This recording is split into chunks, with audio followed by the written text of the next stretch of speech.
আসসালামু আলাইকুম। সংবাদে আপনাদের সবাইকে স্বাগত জানাচ্ছি। আমি ফিরোজ তোহা। শুরুতেই সংবাদ শিরোনাম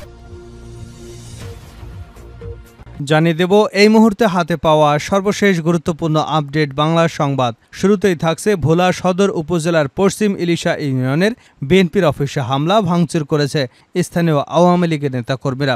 বুধবার সন্ধ্যা 7:30টায় পশ্চিম ইলিশা ইউনিয়নের হাওলাদার বাজারে এ ঘটনা ঘটে। ভোলা থানা পুলিশ ঘটনাস্থল পরিদর্শন করেছে। এর মধ্যে মামলার প্রস্তুতি চলছে। এবারে জানাবো রাজনীতিবিদদের সংস্কার হওয়ার আহ্বান ডক্টর মঈনের। রাজনীতিবিদদের উদ্দেশ্যে বিএনপির স্থায়ী কমিটির সদস্য ডক্টর আব্দুল মঈন খান বলেন, সবকিছুর সংস্কারের সাথে সাথে আমরা নিজেরাও সংস্কার হই। বিকেলে জাতীয় প্রেস ক্লাবে দ্য মিলেনিয়াম বিশ্ববিদ্যালয়ে আয়োজিত জনগণের প্রত্যাশা ও অন্তর্বর্তী সরকারের রোডম্যাপ শীর্ষক দ্বিতীয় গোলটেবিল বৈঠকে এসব কথা বলেন তিনি। জানাবো জোড়া পিস্তল নিয়ে হামলা করা রুবেলের কান্না, যা বললেন রিমান্ডে।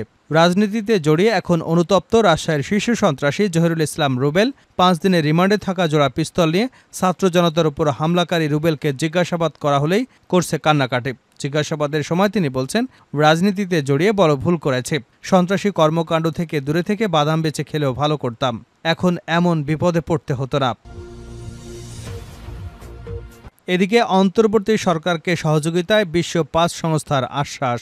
যুব ও ক্রীড়া মন্ত্রণালয়ের উপদেষ্টা আসিফ মাহমুদ সজীব ভুঁইয়ার সঙ্গে সৌজন্যে সাক্ষাৎ করেছে 5 বিশ্ব সংস্থার প্রতিনিধিরা। বুধবার মন্ত্রণালয়ের সভাকক্ষে তার সঙ্গে দেখা করেছেন জাতিসংঘের শিক্ষা, বিজ্ঞান ও সাংস্কৃতিক বিষয়ক সংস্থা, উন্নয়ন কর্মসূচি, জনসংখ্যা তহবিল, UNAIDS এবং UN ভলান্টিয়ারের বিশেষ প্রতিনিধি দল। এ সময় তারা অন্তর্বর্তীকালীন সরকারকে বিভিন্ন ক্ষেত্রে প্রয়োজনীয় সহযোগিতার আশ্বাস দিয়েছেন। জানিয়ে দেব দলীয় নেতাকর্মীদের সেনাবাহিনীর কাছে অভিযোগ করার পরামর্শ আওয়ামী লীগ নেতাদের। সদ্য ক্ষমতাচ্যুত আওয়ামী লীগের নির্যাতিত নেতাকর্মীদের সেনাবাহিনীর কাছে যেতে নির্দেশনা দিয়েছে দলটি। মঙ্গলবার সেনাবাহিনীকে ম্যাজিস্ট্রেসি ক্ষমতা দিয়ে প্রজ্ঞাপন জারি করে জনপ্রশাসন মন্ত্রণালয়। এতে বলা হয়েছে, আগামী 60 দিন সেনাবাহিনীর কাছে বিচারিক ক্ষমতা থাকবে। আর প্রশাসনের এই প্রজ্ঞাপনের পরেই নিজেদের উপর হামলার ব্যাপারে অভিযোগ জানাতে সেনাবাহিনীর দ্বারস্থ হতে দলীয় নেতাকর্মীদের নির্দেশনা দেয় আওয়ামী লীগ। এবং সর্বশেষ জানাবো আন্তর্জাতিক সংবাদ। এক দেশ এক ভোট ভারতের মন্ত্রিসভায় অনুমোদন। ভারতের মন্ত্রিসভায় এক দেশ এক ভোট নীতি অনুমোদন পেয়েছে। এর ফলে একসঙ্গে লোকসভা এবং সবকটি বিধানসভা নির্বাচন বাস্তবায়নের পথে আরও এগোলো নরেন্দ্র মোদীর সরকার। ভারতীয় সংবাদ মাধ্যম NDTVর এক প্রতিবেদনে বলা হয়েছে, বুধবার কেন্দ্রীয় মন্ত্রিসভার বৈঠকে প্রস্তাবটি পাশ হয়। এর আগে গত বছরের 1 সেপ্টেম্বর এক দেশ এক ভোট কার্যকর করার পদ্ধতি খুঁজতে প্রাক্তন রাষ্ট্রপতি রামনাথ কোবিন্দের নেতৃত্বে কমিটি গঠন করে দেয় মোদী সরকার। রামনাথ কোবিন্দের নেতৃত্বাধীন কমিটির সুপারিশেই অনুমোদন করে ভারতের মন্ত্রিসভা। এতক্ষণ শিরোনাম শুনছিলেন, এবার বিস্তারিত। প্রিয় দর্শক, আপনি যদি এই চ্যানেলে নতুন হয়ে থাকেন, ভিডিওটি দেখতে দেখতে চ্যানেলটি সাবস্ক্রাইব করে আমাদের সঙ্গেই থাকুন। আর এই ভিডিও সম্পর্কে আপনি আপনার মূল্যবান মতামতটি কমেন্ট বক্সে জানিয়ে দিন। আর হ্যাঁ প্রিয় দর্শক, জানিয়ে দিন ভিডিওটি কোথা থেকে দেখছেন। ভোলায় বিএনপির অফিসে হামলা, ভাঙচুর, আহত 6। ভোলা সদর উপজেলার পশ্চিম ইলিশা ইউনিয়নের বিএনপির অফিসে হামলা ভাঙচুর করেছে স্থানীয় আওয়ামী লীগের নেতাকর্মীরা। বুধবার সন্ধ্যা 7:30টায় পশ্চিম ইলিশা ইউনিয়নের হাওলাদার বাজারে ঘটনা ঘটে। ভোলা থানার পুলিশ ঘটনাস্থল পরিদর্শন করেছেন। ইতিমধ্যে মামলার প্রস্তুতি চলছে। জানা যায়, 1994 সালে স্থানীয় বাজারে সড়ক জনপদ বিভাগের পরিত্যক্ত জায়গায় একটি আধাপাকা ঘর নির্মাণ করে বিএনপির অফিস পরিচালনা শুরু করে। 2009 সালে আওয়ামী লীগ সরকার ক্ষমতা এলে দলটির স্থানীয় নেতাকর্মীরা ঘরটি দখল করে দীর্ঘ 17 বছর তাদের কার্যক্রম পরিচালনা করে। গত 5 আগস্ট দেশের পরিবর্তিত পরিস্থিতিতে বিএনপি পুনরায় তাদের অফিসটি দখলে নিয়ে কার্যক্রম শুরু করে। স্থানীয় সূত্রে জানা যায়, বুধবার সন্ধ্যা 7:30টায় পশ্চিম ইলিশা ইউনিয়ন আওয়ামী লীগের মৎস্যজীবী লীগের সভাপতি মোজাম্মেল হক সিডু মাঝির নেতৃত্বে ইসমাইল, ইউসুফ, ইউনুস, ইব্রাহিম, নিজাম, আলামিন, মনা এবং আক্তার অতর্কিতভাবে বিএনপির অফিসে ঢুকে হামলা চালিয়ে আসবাবপত্র ভাঙচুর করে। এ সময় বিএনপি নেতাকর্মীরা বাধা দিলে তাদের বেধড়ক মারধর করা হয়। এতে 6 জন আহত হন। আহতরা চিকিৎসাধীন রয়েছেন। ঘটনার পরপর ভোলা থানার ওসি তদন্ত সিরাজ, সেকেন্ড অফিসার নাজমুল হোসেন ঘটনাস্থল পরিদর্শন করেছেন। রাজনীতিবিদদের সংস্কার হওয়ার আহ্বান ডক্টর মঈনের। রাজনীতিবিদদের উদ্দেশ্যে বিএনপির স্থায়ী কমিটির সদস্য ডক্টর আব্দুল মঈন খান বলেছেন, সবকিছু সংস্কারের সাথে সাথে আমরা নিজেরাই সংস্কার হই। বুধবার বিকেলে জাতীয় প্রেস ক্লাবে দ্য মিলেনিয়াম বিশ্ববিদ্যালয়ে আয়োজিত জনগণের প্রত্যাশা অন্তর্বর্তী সরকারের রোডম্যাপ শীর্ষক দ্বিতীয় গোলটেবিল বৈঠকে তিনি একথা বলেন। দ্য মিলেনিয়াম বিশ্ববিদ্যালয়ের board of trustees chairman advocate Roksana খন্দকারের উপস্থিতিতে আরও বক্তব্য রাখেন মহানগর উত্তর বিএনপির সদস্য সচিব আমিনুল হক ছাড়াও আরও বেশ কয়েকজন নেতা। ডক্টর মঈন বলেন, গণতন্ত্রের মূল হল ভিন্নমত। এটি না থাকলে গণতন্ত্র থাকে না। এটি কিন্তু ৭২ সালে হরণ করা হয়েছিল। ৫ই অগাস্টের দিন সরকার পালিয়ে যাওয়া কিন্তু দেশের জন্য সুখকর নয়। ভিন্নমত হরণের ফলে কিন্তু তার অবস্থা এমন হয়েছে, ভিন্নমত দমন না করলে রাষ্ট্র পরিচালনায় কোনো সমস্যা হয় না। এটা আমি মনে করি। ভিন্নমত দমন করেছিল পূর্বের পতিত স্বৈরাচার হাসিনা সরকার। তিনি বলেন, বর্তমান যে অবস্থায় আছি এই সময় আইন নিয়ে কথা বললে এটি অবান্তর। ডক্ট্রিন বা নেসেসিটিতে একটি আইনগত নীতি যা সংকটের পরিস্থিতিতে আইন বা নিয়মের প্রয়োগ থেকে বিচ্ছিন্ন হওয়ার অনুমতি দেয়। এর মানে হলো যখন কোনো সিদ্ধান্ত নেওয়া বা কাজ করা জরুরি হয় এবং সাধারণ আইন অনুসরণ করা সম্ভব নয়, তখন সেই পরিস্থিতিতে বিশেষ অনুমতি দিয়ে আইন প্রয়োগ করা হতে পারে। এটি সাধারণত সরকারি বা প্রশাসনিক সিদ্ধান্তে গ্রহণের ক্ষেত্রে ব্যবহৃত হয়, যেখানে জরুরি ব্যবস্থায় আইনগত বাধা অতিক্রম করতে হয়। এ সরকার ব্যর্থ হলে দেশের জন্য সামনে বিপদ অপেক্ষা করছে। তিনি মনে করেন, সংস্কার একটি চলমান প্রক্রিয়া। এটি কোনো সরকারের একার পক্ষে সম্ভব নয়। বিএনপির স্থায়ী কমিটির এই সদস্য বলেন, আমরা এখানে একটি পর্যায়ে এসেছি। সবাইকে নিয়ে ধৈর্য ধরতে হবে। অন্তর্বর্তী সরকারকে যৌক্তিক সময় দিতে হবে। তবে অন্তর্বর্তী সরকারকে মনে রাখতে হবে, এই সময় কিন্তু সীমাহীন নয়। এটা সরকারকে বুঝতে হবে কোন একটা যৌক্তিক আর কোনটা অযৌক্তিক, কোন কোন সংস্কার প্রয়োজন, এটা সরকারকে বুঝতে হবে।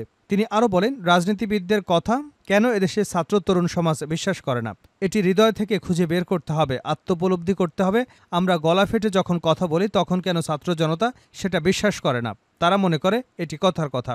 আস্থা আনতে রাজনৈতিক নেতাদের পরিবর্তিত হতে হবে। আজকে এক কথা বলবেন, পরে আরেক কথা বলবেন। রাজনীতিবিদদের এমন আচরণে সমালোচনা করে মঈন খান বলেন, রাজনীতিতে শেষ কথা বলতে কিছু নেই। এটি বলে বাংলাদেশের ছাত্র জনতা তরুণদের কাছে আর পার পাওয়া যাবে না। নাগরিক ঐক্যের সভাপতি মাহমুদুর রহমান মান্না বলেন, সংস্কার করলে আগে রাজনীতির দিকে চোখ দেওয়া দরকার, যাতে রাজনীতিবিদদের লুটপাট চাঁদাবাজির সব পরিহার করতে হবে। অনেকে বলেছে, নির্বাচন করতে যা সংস্কার করা দরকার সেটি করেন। নির্বাচনের ৬ মাস পর সংস্কার করা হবে। রাজনৈতিক দলগুলো যে নির্বাচনের পর সংস্কার করবে এটা জনগণে বিশ্বাস করে না। এটা আগেও দেখেছে। নির্বাচনের পর রাজনৈতিক দল তাদের কমিটমেন্ট ভুলে যায়। জোড়া পিস্তল নিয়ে হামলা করা রুবেলের কান্না, যা বললেন রিমান্ডে। রাজনীতিতে জড়িয়ে এখন অনুতপ্ত রাজশাহী শীর্ষ সন্ত্রাসী জহিরুল হক রুবেল ৩৫। ৫ দিনের রিমান্ডে থাকা জোড়া পিস্তল নিয়ে ছাত্র জনতার উপর হামলাকারী রুবেলকে জিজ্ঞাসাবাদ করা হলেই কান্নাকাটি করছে। জিজ্ঞাসাবাদের সময় তিনি বলেছেন, রাজনীতিতে জড়িয়ে বড় ভুল করেছে। সন্ত্রাসী কর্মকাণ্ড থেকে দূরে থেকে বাদাম বেচে খেলেও ভালো করতাম। এখন এমন বিপদে পড়তে হতো না। তদন্ত সংশ্লিষ্ট এক পুলিশ কর্মকর্তা বুধবার দুপুরে এসব তথ্য জানিয়েছেন। গত ৫ অগাস্ট রাজশাহীতে জোড়া পিস্তল নিয়ে ছাত্র জনতার উপর একসঙ্গে দোহাতে গুলি চালাতে দেখা যায় রুবেলকে। এতে অন্তত অর্ধশতাধিক শিক্ষার্থী আহত হন। এদের মধ্যে ২ জন মারা যান। এ ঘটনায় করা ২টি মামলাতেই আসামি করা হয় সন্ত্রাসী রুবেলকে। গত ১৩ই সেপ্টেম্বর দিবাগত রাতে কুমিল্লা থেকে রুবেলকে গ্রেপ্তার করে র্যাব। রাজশাহীতে আনার পর তাকে শিবির নেতা আলী হায়দার হত্যা মামলায় গ্রেপ্তার দেখিয়ে রোববার আদালতে তোলা হয়। এ সময় পুলিশ ১০ দিনের রিমান্ডে চায় তাকে। আদালত ৫ দিনের রিমান্ড মঞ্জুর করেছেন। বুধবার রিমান্ডের ৪র্থ দিনের মতো রুবেলকে জিজ্ঞাসাবাদ করেন মামলার তদন্ত কর্মকর্তা সহ রাজশাহী মহানগর পুলিশের ঊর্ধ্বতন কর্মকর্তারা। তদন্ত সংশ্লিষ্টরা জানান, রিমান্ডে জিজ্ঞাসাবাদ করতে গেলেই রুবেল কান্নাকাটি করছে। রাজনীতি এবং সন্ত্রাসী কর্মকাণ্ডে জড়িয়ে পড়ার কারণে রুবেল অনুতপ্ত বলে জানাচ্ছেন। হতাশা প্রকাশ করে বলেছেন, রাজনীতি করে অনেকেই লাভবান হয়েছেন। আওয়ামী সরকারের পতনের পর রাজশাহী নেতাদের কেউ এখনও সেভাবে গ্রেপ্তার হয়নি, কিন্তু তিনি ফেঁসে গেছেন। তবে রুবেল জোড়া পিস্তল হাতে শিক্ষার্থীদের উপর গুলি চালানোর কথা রিমান্ডের প্রথম দিনেই স্বীকার করেছেন। আদালতে ১৬৪ ধারায় জবানবন্দি দিতেও রুবেল প্রস্তুত। জানা গেছে, রুবেলকে জিজ্ঞাসাবাদের সময় আলী রায়হান হত্যা মামলার তদন্ত কর্মকর্তা তাজউদ্দিন ছাড়াও সাকিব আঞ্জুম হত্যা মামলার তদন্ত কর্মকর্তা এসআই শরীফুল ইসলামও উপস্থিত ছিলেন। এছাড়া থাকছেন নগর পুলিশের ঊর্ধ্বতন কর্মকর্তারাও। রুবেলের কাছ থেকে তথ্য নিয়ে তারা ছাত্র জনতার উপর হামলার খুঁটিনাটি জানবার চেষ্টা করছেন। অন্তর্বর্তী সরকারকে সহযোগিতায় ৫ বিশ্ব সংস্থার আশ্বাস। যুব ও ক্রীড়া মন্ত্রণালয়ের উপদেষ্টা আসিফ মাহমুদ সজীব ভুঁইয়ার সঙ্গে সৌজন্য সাক্ষাৎ করেছে ৫ বিশ্ব সংস্থার প্রতিনিধিরা। বুধবার মন্ত্রণালয়ের সভাকক্ষে তার সঙ্গে দেখা করেছে জাতিসংঘের শিক্ষা, বিজ্ঞান ও সংস্কৃতি বিষয়ক সংস্থা, উন্নয়ন কর্মসূচি, জনসংখ্যা তহবিল, ইউএনএইডস এবং ইউএন ভলান্টিয়ারের বিশেষ প্রতিনিধি দল। এ সময় তারা অন্তর্বর্তীকালীন সরকারকে বিভিন্ন ক্ষেত্রে প্রয়োজনীয় সহযোগিতার আশ্বাস দিয়েছেন। বৈঠকে যুব সমাজের উন্নয়নের তৃণমূল পর্যায় থেকে কার্যক্রম ত্বরান্বিত করবার বিষয়ে আলোচনা হয়েছে। জাতিসংঘের প্রতিনিধি দলে ছিলেন ইউএনএইডসের কান্ট্রি ডিরেক্টর ড সাইমা খান, ইউএনডিপির উপ আবাসিক প্রতিনিধি মিস সোনালী, ইউএনএফপির কিশোর কিশোরী ইউনিটের প্রধান ড ইলিজা আজেই এবং ইউএন ভলান্টিয়ারের country coordinator miss Sonia Mehjabin.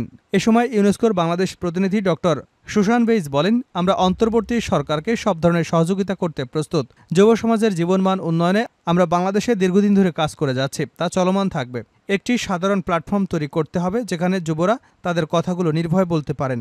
উপদেষ্টা আসিফ বলেন, বৈষম্য বিরোধী ছাত্র আন্দোলনের মাধ্যমে দেশের ছাত্র জনতা ফ্যাসিবাদী সরকারের বিরুদ্ধে তাদের কণ্ঠস্বর প্রকাশ করেছে। এরই পরিপ্রেক্ষিতে গঠিত অন্তর্বর্তীকালীন সরকার জনগণের সব দাবি আদায় নিয়ে সচেষ্ট রয়েছে। দেশের যুব সংগঠনগুলো সম্প্রতি বন্যা পরিস্থিতিতে অগ্রণী ভূমিকা পালন করেছে।